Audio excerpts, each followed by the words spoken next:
Everybody, please welcome writer, producer, director, actor, Justin Chon.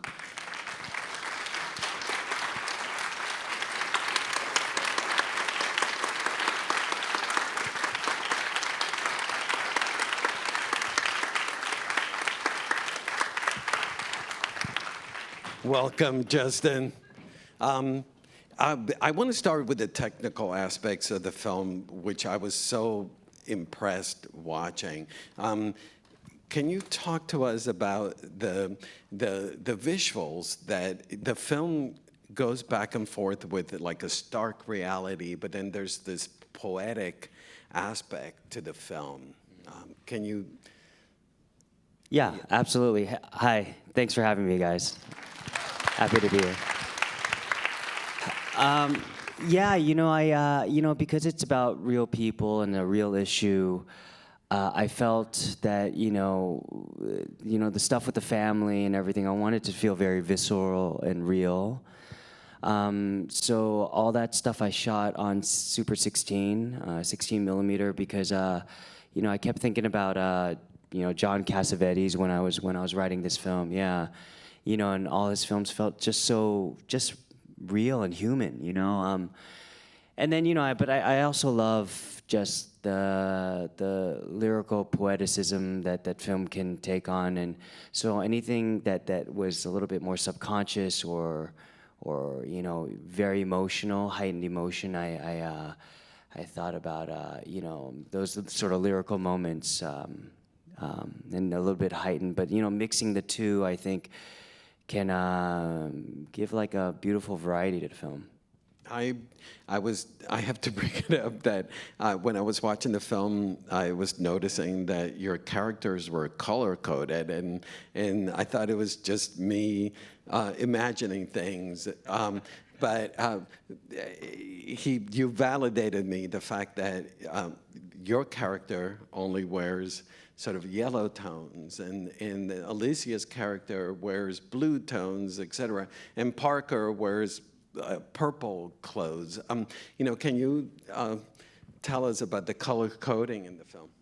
Yeah, Antonio wears earth tones, a lot of earth tones and rustic tones. The yellow, the true yellow, you see at the very end of the film. He wears the most saturated yellow, but before that he's wearing, kind of earth, tans and rust and browns, because he's just salt of the earth. And then, Kathy is wearing a blue, she's just a very strong, sort of solid, person.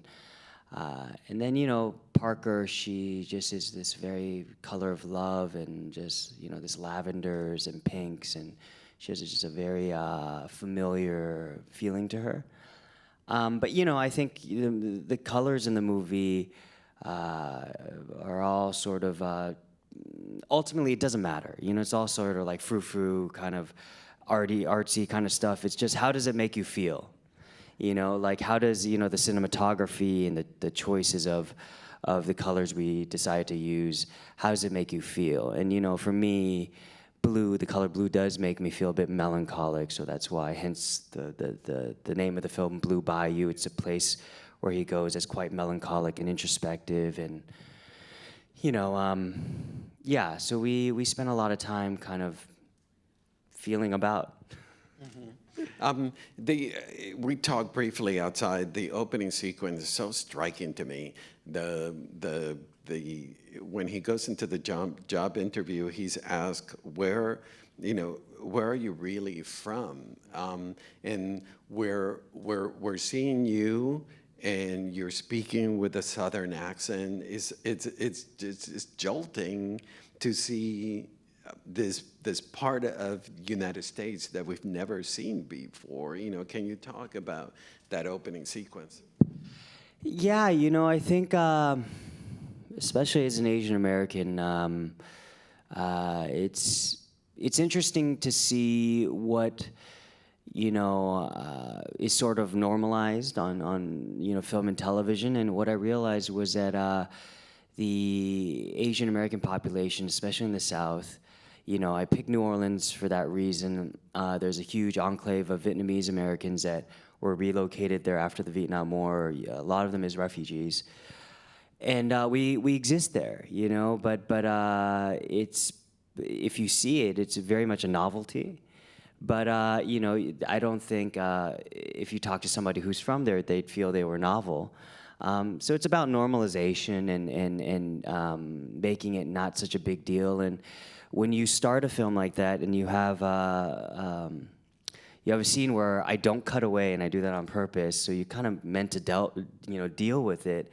And then you see this Asian man with this Louisianan accent, with this Caucasian stepdaughter. It all seems a bit odd because you've never seen it, but then after you see sort of this snapshot of this man and what he's about, I believe after you're meant to dealt with it, about 10 minutes in, you kind of just start to let go of whatever sort of preconceived ideas or stereotypes you have, and you start to see a man and his life with his family.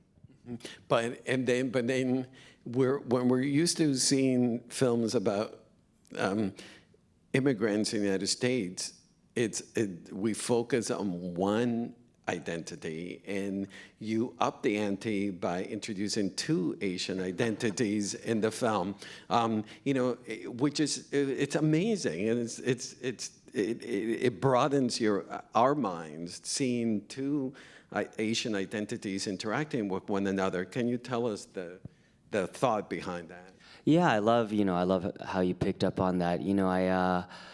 Usually we're relegated to the allowance of one, right? It can either be a Korean story or a Japanese story, and if it's a Pan-Asian sort of thing, it's kind of like a blob, you don't know what it is. But we rarely get to see, these communities interact with each other on screen, and kind of relate or compare or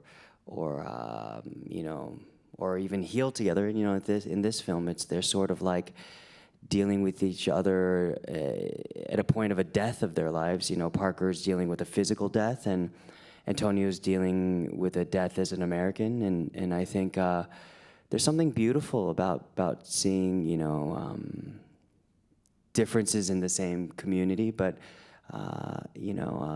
honoring that.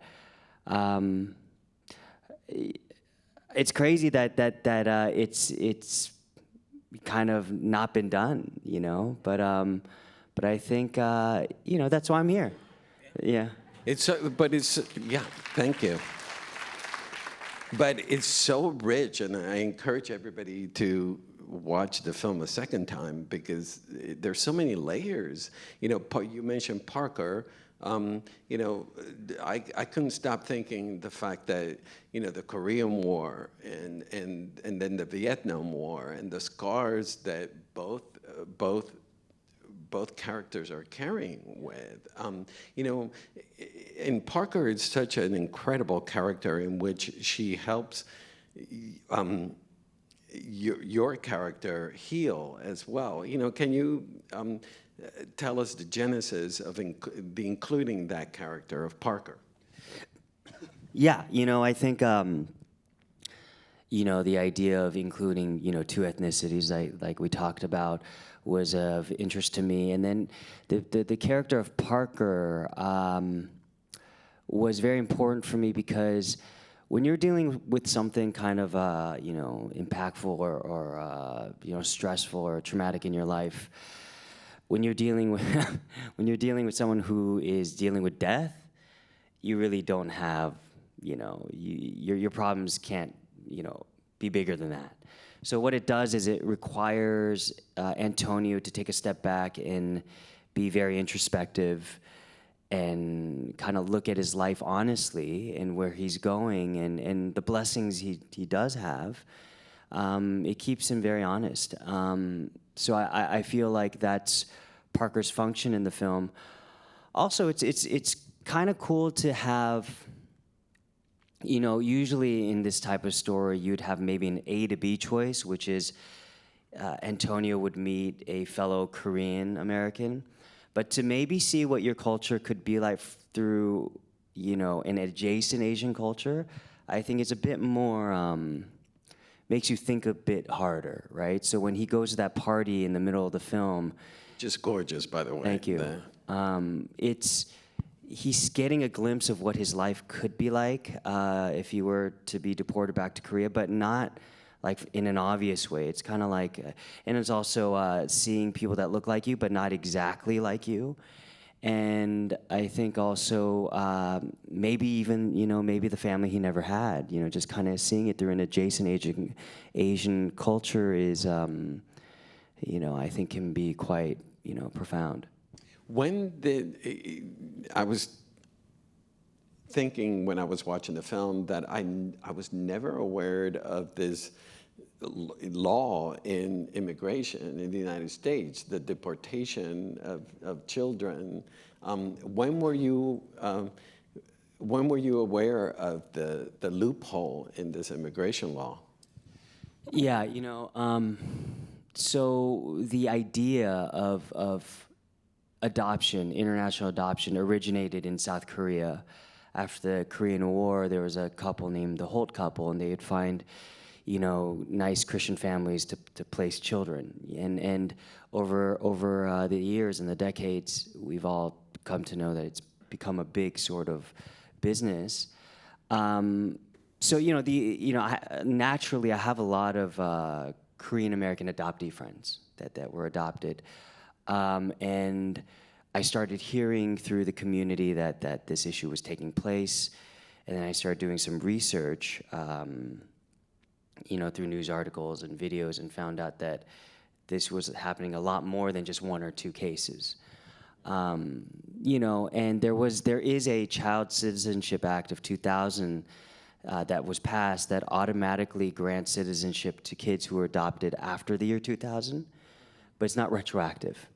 So there's just a line in the sand, and that's what was kind of shocking to me, because these kids are brought here, a lot of times in the 70s and 80s, and they were brought by U.S. citizens, and the U.S. government acknowledged these adoptions, and they were legally, allowed. And these are children that were brought overseas. They didn't really have a choice.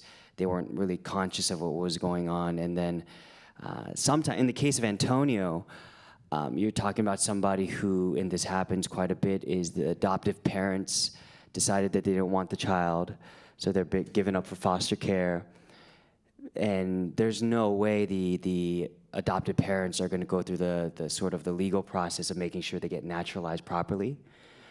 So they grow up and they have no idea that they're undocumented. So a lot of times they have social security cards and driver's license, everything. And in this case, it's like you have a run-in with the law and you get on ICE's radar, or you apply for a government job. Sometimes they do a background check, and it comes up. But this is something that's happening quite often these days.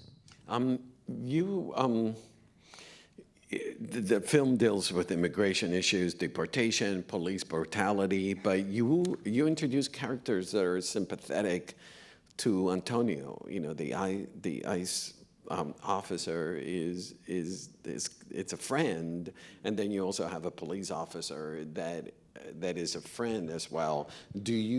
Was it risky or tricky for you to be fair to all sides? I think that's what's true to life. Life isn't black and white. It's very much, a lot of gray.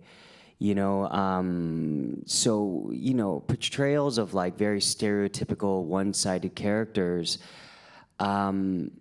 isn't what I see, right? And I also think that this issue isn't a bipartisan issue. It's been happening since Clinton, and it's been through all the administrations since, and so it's an issue that both sides need to come together to fix. Mm-hmm. But my brother-in-law is a police officer. He's a kind, amazing person. And also, I know all ICE agents aren't terrible, right? They all, it's a job, So I think that this film isn't meant to alienate anyone. It's about to it's trying to tell a human story, and in order to do that, you have to treat every character fairly. Every character in this film is justified for what they feel is right with what they're doing, right? If you look at Ace, the cop, but you know, I am playing with that sort of expectation. You just have the automatic expectation of this bad cop, but if you go back and look, he just wants to be a part of his daughter's life, you know, and I think that's absolutely justified, you know, but I'm not trying to say anything's right or wrong in this film. I'm not trying to tell you what to think. It's just a human portrayal of someone going through this process, and it's just raising the question, what do you think? You know, like you walk out here, how does it make you feel? And if it makes you think twice about these characters in the film, I think the film is a success. Another, I mean, a character in the film is Louisiana and, you know, New Orleans. You know, tell us about choosing the location, the fact that Antonio has, it is striking to see you with this Southern accent, I mean, of course, we shouldn't be shocked. There are Asian communities all across the U.S., but we're not used to seeing that. You know, tell us about Louisiana and New Orleans and.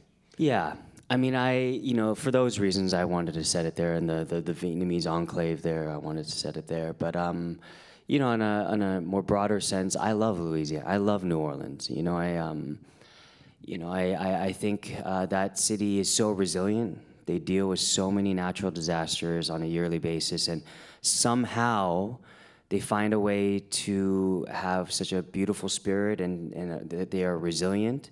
And I always felt like that was synonymous to who Antonio was. Mm-hmm. So it only felt natural for the story to take place. It's also very diverse, unlike maybe a Los Angeles or a New York is. And then, you know, there's the whole French influence of the city and how they've held on to that as part of their identity, and that's also so interesting. And I don't know, people are just also so warm and kind there. They're just embracive. It's just somewhere, you know. And also, though, I didn't want to show the New Orleans, which we all know, which is Bourbon Street or Magazine Street, or right. This is the other side of the river, the West Bank and the East Side, and you know, kind of the working class, blue collar version of New Orleans. You know, the salt of the earth version of it. I've seen your films in the past, you know, Gook included. You've directed yourself. But I read somewhere that you hesitated, or you weren't thinking about playing Antonio. Yeah. And why were you thinking not to play Antonio? I mean, it's a heavy task. You know, also I'm writing this role, you know, during the writing phase and thinking, oh my God, whoever's gonna have to play this is gonna have a tough time.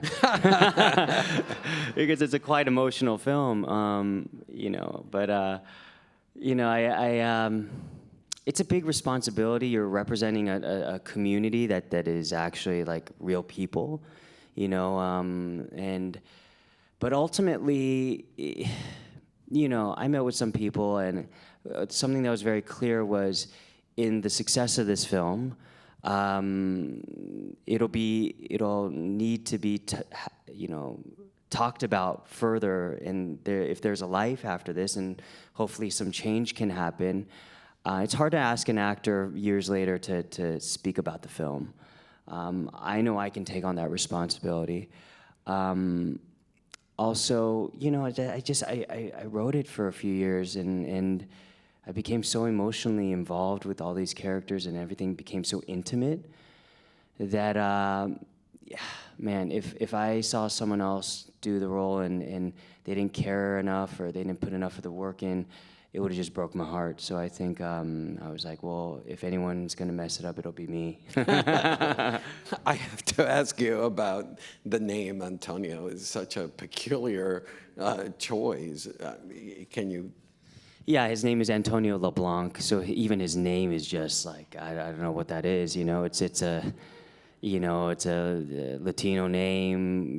It's in Louisiana, but then LeBlanc is translated is the white. The white. Yeah. So it's just I think there's just a bit of irony even in his own name as to what his identity is, and I think that even in the in the first scene when the interviewer says Antonio LeBlanc, it just immediately he's just a walking sort of contradiction. He has these American traditional tattoos all over his body, yet his face is Asian, and he has this really thick Baton Rouge accent, and I just thought that there's a lot of irony in it. Yeah, it's fantastic. Speaking of the poetic aspects in the film, you riding through the Bayou, tell us about that scene. To me, it felt like a rebirth, sort of baptism. Yeah, that's really wonderful. You picked up on that. It is sort of a rebirth, and him coming to terms with maybe the choice his mother made. And this is also sort of frou-frou stuff. Is that there's 3 times it rains in the film. It's always in times of great emotional distress. I live for the frou-frou stuff. That's all I feed off.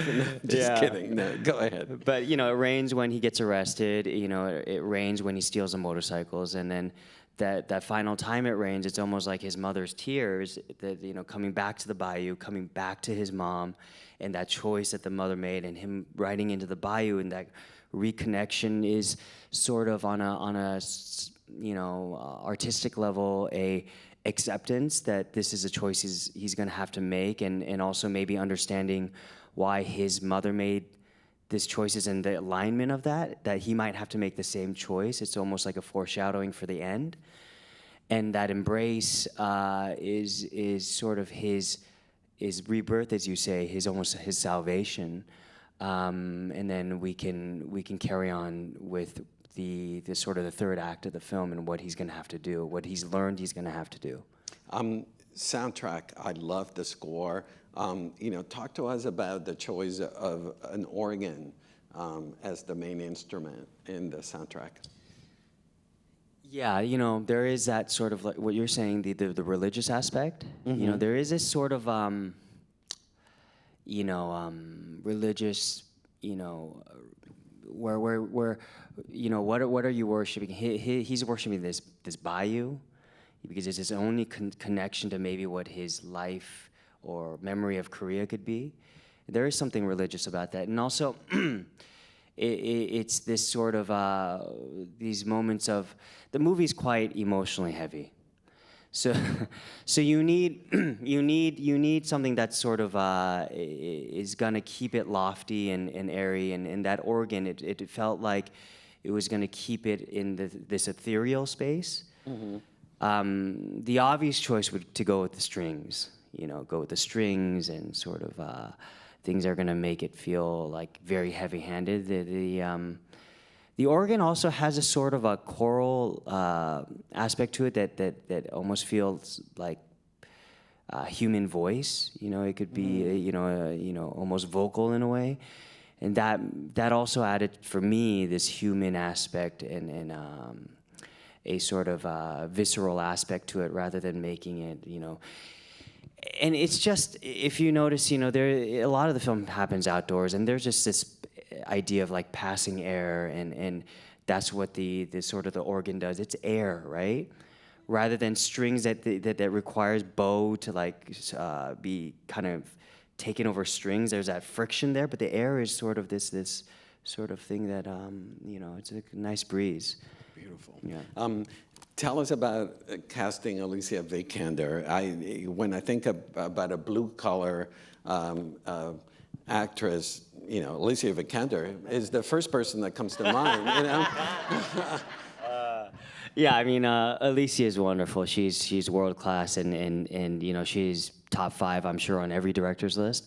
But for me, what's interesting about Alicia is she is an American. She's Swedish, and what I thought is having a non-American play such a blue-collar American woman would be interesting because every choice that she makes would be intentional. She would choose what aspects to heighten, what aspects to downplay, and what she wanted to say with playing an American character. It's intentional. But you know, I saw her first film, this film called Pure that she did in Sweden, and it's unlike the other films we've seen her play. You know, she's very salt of the earth, blue collar, and very passionate and just empathetic and human. And that was my pitch to her. You know, when we spoke on a Zoom, you know, I said, how, you know, you play these corset dramas and these kind of period pieces. How often do you get to play just a blue collar, salt of the earth human? And she said, never. No one ever offers me that. I said, exactly. So come with me, and let's do this film together. And I think she thought it was a worthwhile endeavor. One of the most stunning moments in the film, of course, is her singing Blue Bayou. Was that always in the script, and how did that come about? Yeah, I mean, it was early on, and you know, it's the title of the film. I'm a huge fan of Linda Ronstadt, and you know, she is also a very diverse artist. You know, she was able to with her music just be so prolific, and she has so many sides to her. But you know, I was listening to that song, and I just was so shocked when I paid attention to the lyrics of how, just how soulful it was, and how it sort of paralleled the struggle that this family was going through. It just, and then the Bayou aspect, I was just like, oh my God, there couldn't be a more perfect song that's been written that I could put in this film. So when I thought about putting it in the film, I was like, well, where could I put it in? And it was at the midpoint where everything seemingly is going okay, but it almost feels like everybody has a mask and a facade, and they're pretending that it's okay. Like what they're up against is going to be far too great for them to deal with. Yet, in this moment, she's going to sing this, and you know, that song is melancholic, but it's not overly sentimental either. Right. So for the wife to sing that to her husband in that moment is just, you know, like it's felt. Mm-hmm. It's not intellectual. It's very much felt, and I thought it could be a very powerful. There's so many rich relationships in this movie, and one of the most essential ones is Antonio and Jesse. You know, tell us about that relationship. It's his stepdaughter. It's the most important relationship in the film. It's the beating heart of the film, and without that relationship, the film does not exist. You know, on both sides, it's as a child, like what does a parent mean, and you know, the idea of, especially if it's a step parent, the idea that your step parent is choosing to be your parent is a powerful thing, and then also for the parent to choose the child is, you know, that's such a, you know, an undeniably beautiful relationship that I see in real life all the time, and it's true love because it's a choice, and you know, for the idea of Antonio not having been accepted, or you know, even being chosen by his adoptive parents, the idea that he can change that cycle and choose this child to be his own is incredibly beautiful, and for this child also to not see the parent as any sort of color, and just, you know, somebody that she loves that's why we make movies, right? Is to see these things on screen. Yeah. And on that note, let's introduce Simone Baker. No. Sidney Kowalski. Oh, I'm sorry. Sidney Kowalski. Sidney Kowalski. I'm sorry. Who plays Jesse? Yeah. I apologize.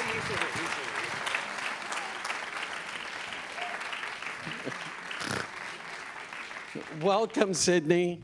What was it like auditioning for Justin? Well, I'm not quite sure what. Can you What he's asking is, what was it like the first time we got to hang out and met each other? Well, it was really cool. I never really loved, well, I did, but, well, basically with this one, it was different. I just